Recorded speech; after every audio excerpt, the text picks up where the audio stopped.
तो हमारे पास कोई विकल्प नहीं बचा और मजबूती से वहां पे हम लोग लड़ेंगे और जीत हासिल करेंगे।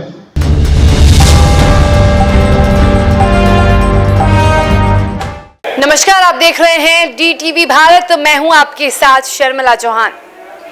आज का दिन वीआईपी सुप्रीमो मुकेश सहनी के लिए बेहद अहम था और आज के दिन मुकेश सहनी को एक बड़ा झटका भी लगा। हालांकि जब से उत्तर प्रदेश में चुनाव संपन्न हुए हैं और उत्तर प्रदेश के चुनाव के दौरान जब से मुकेश सहनी ने बगावती तेवर दिखाया है, तब से बिहार में मुकेश सहनी को कई झटके लगे हैं। बिहार में मुकेश सहनी के सियासी भविष्य पर खतरा मंडराता हुआ लगातार नजर आ रहा है।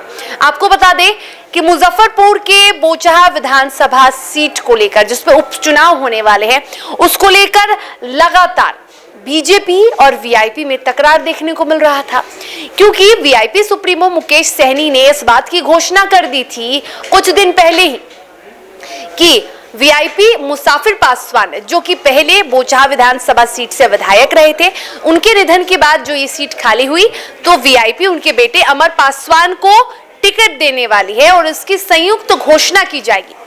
लेकिन इसके बाद एक और झटका मुकेश सहनी को तब लगा जब वीआईपी ने बोचहा विधानसभा सीट से बेबी कुमारी को टिकट दे दिया। अब आज एक बड़ा झटका सहनी को तब लगा जब अमर पासवान ने वीआईपी का दामन छोड़ आरजेडी का दामन थाम लिया। जी हां, ये वही अमर पासवान हैं जो स्वर्गीय मुसाफिर पासवान के बेटे हैं और जिन्हें टिकट देने की बात कर रहे थे लगातार वीआईपी सुप्रीमो, लेकिन राजद ने बाजी मार ली। अब एक और बड़ी चीज हुई है, एक ऐसी चीज जिसको देखने के बाद या जिसको सुनने के बाद शायद बिहार की राजनीतिक गलियारे में एक बार फिर से सियासी भूचाल आ सकता है। दरअसल वीआईपी सुप्रीमो ने भी हार नहीं मानने की ठानी है और मुकेश सहनी ने प्रेस कॉन्फ्रेंस कर एक बड़ा ऐलान कर दिया है। मुकेश सहनी ने बोचहा विधानसभा सीट से प्रत्याशी की घोषणा कर दी है। आपको बता दें कि मुकेश सहनी और वीआईपी ने टिकट दिया है डॉक्टर गीता कुमारी को। डॉक्टर गीता कुमारी कौन है, ये भी हम आपको बताते हैं। दरअसल डॉक्टर गीता रमई राम, जो कि राजद के पूर्व नेता रह चुके हैं, पूर्व मंत्री रह चुके हैं, उनकी बेटी हैं और आज वीआईपी सुप्रीमो मुकेश सहनी ने दोनों को, यानी रमई राम को और डॉक्टर गीता कुमारी को, पार्टी की सदस्यता दिलाई है और उसके बाद इस बात की घोषणा कर दी है कि बोचहा विधानसभा सीट से डॉक्टर गीता वीआईपी की ओर से प्रत्याशी होंगी, चुनाव लड़ेंगी भी और जीतेंगी भी। जरा सुनिए ये ऐलान मुकेश सहनी का, ये दावा मुकेश सहनी का। भी आज पार्टी ज्वाइन किए हैं और आप सभी को जानकारी में है कि बोचहा विधानसभा में उपचुनाव होना है और यहाँ पे हमने निर्णय लिया है श्रीमती गीता कुमारी जी को प्रत्याशी बना। आज पार्टी के सदस्यता समारोह लिए हैं और मजबूती से हम लोग वहाँ पे चुनाव लड़ेंगे। आप सबको जानकारी में होगा कि 2020 में वीआईपी पार्टी मजबूती से वहाँ चुनाव लड़े और जीत भी दर्ज हुआ एनडीए गठबंधन में रहकर। और आज स्वर्गीय मुसाफिर पासवान जी का निधन के बाद वो सीट खाली हुआ और उस पर आप सबको पता है कि एक वीआईपी पार्टी का हक और अधिकार था वहाँ पे चुनाव लड़ना, लेकिन हमारे एनडीए गठबंधन में साथी ने साथ नहीं दिया तो हमारे पास कोई विकल्प नहीं बचा और मजबूती से वीआईपी पार्टी लड़ने का निर्णय लिया है और मजबूती से वहाँ पे हम लोग लड़ेंगे और जीत हासिल करेंगे।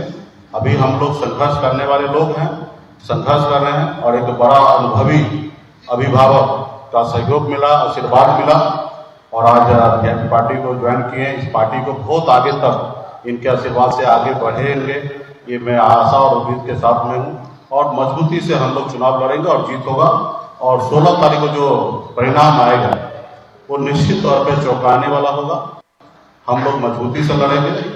लोग लड़ते हैं हम पर राज करने के लिए और हम जो लड़ाई लड़ते हैं वो हम अपने वजूद के लिए, अपने हक अधिकार के लिए लड़ाई लड़ते हैं। इसमें बोचहा विधानसभा की जनता ही मालिक है और उनके बीच में हम पहुंचेंगे और हम एक एक बात को बोलेंगे रखेंगे और जनता मालिक जो है वो निर्णय लेंगे कि किनके साथ न्याय करना है।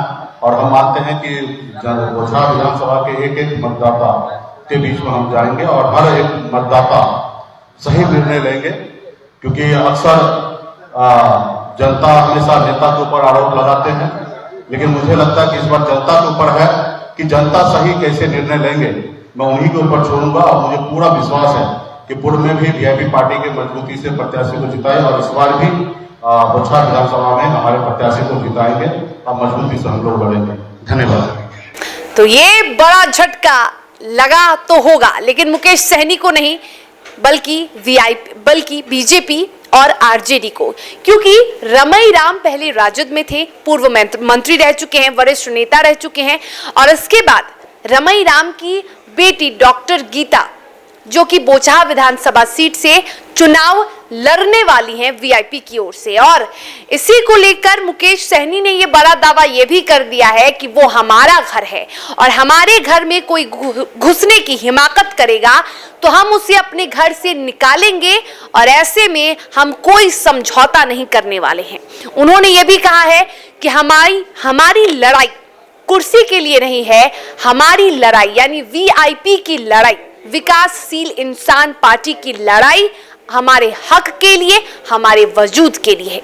और अब एक बड़ा फैसला भी हो गया है, एक बड़ा ऐलान भी कर दिया है मुकेश सहनी ने और 2 नए चेहरों को सदस्यता दिलाई है। एक तो रमई राम है, जो कि जिन्हें राजनीति में काफी अनुभव है। और आपको ये भी बता दें कि बोचहा विधानसभा सीट पर रमई राम को 2 बार हार मिली है और उसके बाद रमई राम ने अपनी बेटी को टिकट देने का फैसला भी किया है और टिकट मिल भी चुका है वीआईपी की ओर से। अब देखना यह है कि डॉक्टर गीता को कितनी सफलता मिलती है, वीआईपी को कितनी सफलता मिलती है, क्योंकि ये वीआईपी के खाते से खाली हुई सीट है। तो अब देखना यह होगा कि इस सीट पर कब्जा आखिर कौन करता है। क्या इस सीट पर कब्जा स्वर्गीय मुसाफिर पासवान के बेटे अमर पासवान करते हैं, जिनके पिता विधायक रहे हैं बोचहा विधानसभा सीट से, या फिर इस सीट पर कब्जा बेबी कुमारी करती हैं, जो कि बीजेपी की प्रत्याशी हैं और वो भी विधायक रह चुकी हैं निर्दलीय, उसके बाद उन्होंने बीजेपी का दामन थाम लिया, या फिर डॉक्टर गीता कुमारी करती हैं, जिनके पिता 2 बार बोचहा विधानसभा सीट खो चुके हैं, हार चुके हैं और अब अपनी बेटी को ये मौका दिया है। तो देखना ये होगा कि किसकी होती है जीत और कौन करता है बोचहा विधानसभा सीट पर अपना कब्जा।